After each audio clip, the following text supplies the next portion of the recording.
我想講下各安其位，我對於呢一句説話嘅睇法。我哋社會有士農工商各種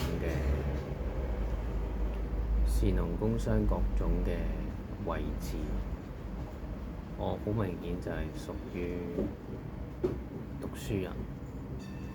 咁我又唔係做官嗰種人，冇呢個材料。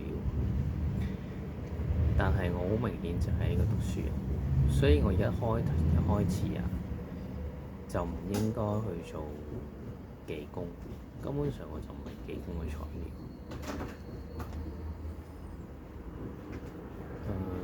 之前我都幾相信自己嗰個學習能力嘅，即係自己嘅能力，可以學到一啲嘢，學到一門手藝。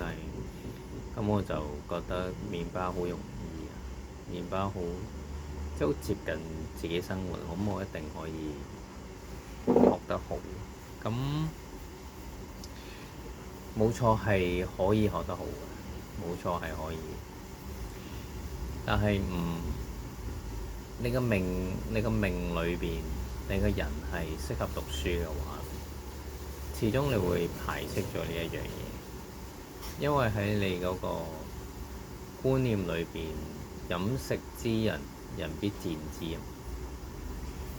你自己睇到呢句説話嘅時候，就其實你係認同呢句説話。我唔係話其他人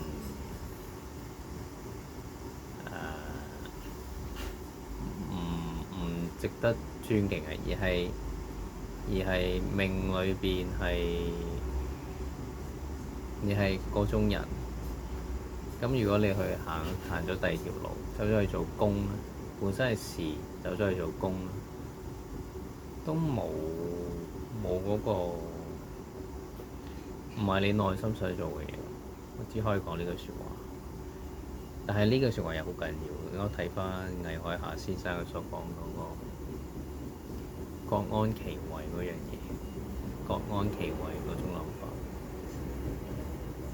有啲人天生係做工嘅，即係話可以喺麵包界做得好出色嗰啲，一定就係天生就係做工嘅。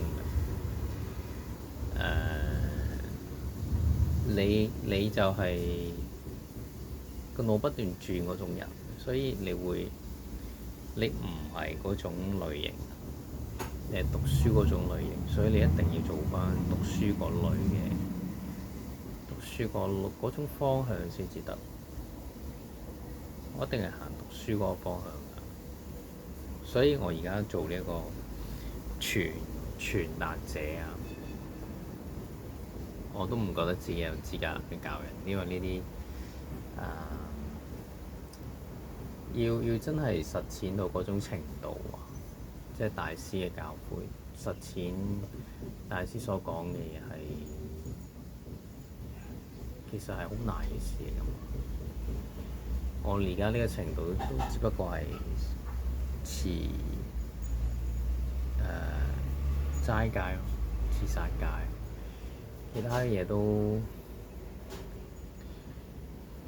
即係唔講咁遠啦。總之就係